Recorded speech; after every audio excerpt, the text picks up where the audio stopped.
আশুলিয়ায় বকেয়া বেতনের দাবিতে নবীনগর চন্দ্রা মহাসড়ক অবরোধ করে বিক্ষোভ মিছিল করছেন কারখানার শ্রমিকরা।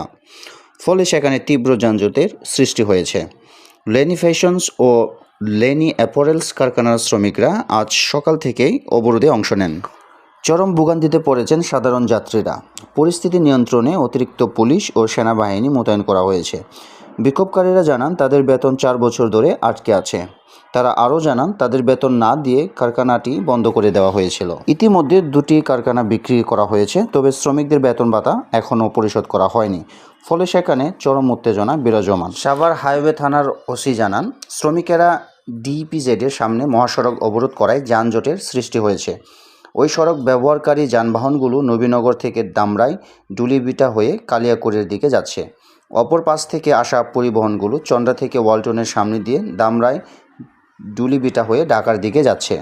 ব্যবসার নির্বাহ পরিচালক আনোয়ার পারভেজ বলেন, যেহেতু একই মালিকেরই 2টি প্রতিষ্ঠান, তাই 2টি কারখানার শ্রমিকদের বকেয়া একসঙ্গে পরিশোধের উদ্যোগ নেওয়া হয়েছে। আইনগত জটিলতা থাকায় একটি কারখানা বিক্রির টাকা অন্য কারখানার শ্রমিকদের দেওয়ার সুযোগটি নেই। দ্রুতই নিলামের মাধ্যমে কারখানাটি বিক্রির উদ্যোগ নেওয়া হবে এবং সব শ্রমিকের বকেয়া পরিশোধ করে দেওয়া হবে। তবে কারখানাটির শ্রমিকেরা জানিয়েছেন, তাদের বকেয়া বেতন না পাওয়া পর্যন্ত তারা তাদের আন্দোলন চালিয়ে যাবেন।